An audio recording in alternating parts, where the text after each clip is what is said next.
course, war is horrible, so why did the Palestinians initiate this war with their vicious attack on Israelis on October 7th? Well, they didn't.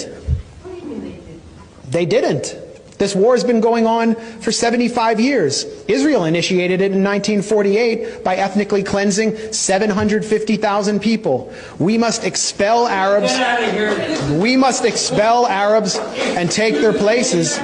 The U.S. We must expel Arabs and take their places. And if we have to use force, not to dispossess the Arabs of the Negev and Transjordan, but to guarantee our own right to settle in those places, then we have force at our disposal. David Ben-Gurion, the first prime minister of Israel, said that in 1937. And that's what they proceeded to do. The people in Gaza, this is what you need to understand. The people in Gaza, over 80% of them are refugees. Many of them are from a place called Majdal Asqalon in what is now southern Israel, in a city called Ashkelon. And they were dragged from their homes and driven from their homes, placed in prison camps, barbed wire prison camps, and then dumped in trucks in 1950 into the Gaza Strip, where they would be permanently warehoused. And then Israel proceeded to move Arab, Jewish refugees and Russians into Ashkelon to prevent them from ever coming back, and pass laws to prevent Arabs, Palestinians from being able to return to their homes. 750,000 were ethnically cleansed.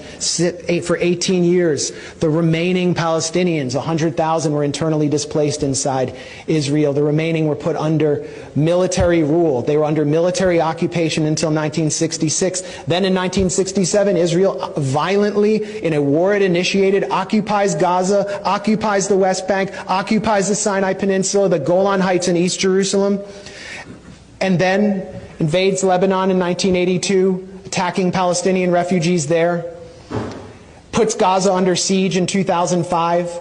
No one can get in or out without Israeli military permission.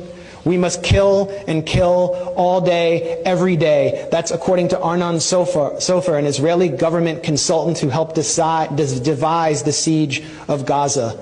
For years, Israel would not allow certain chocolates and A2 paper into Gaza.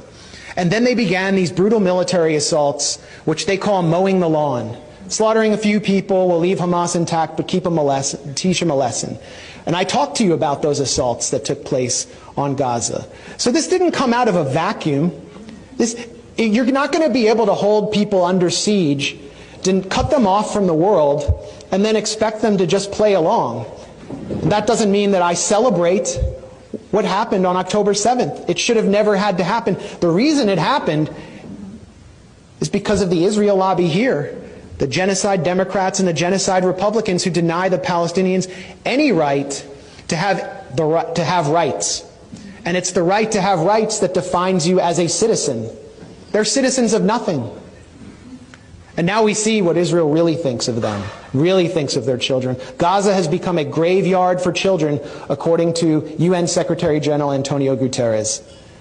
So this didn't start on October 7th, and it's not going to end when there's a ceasefire.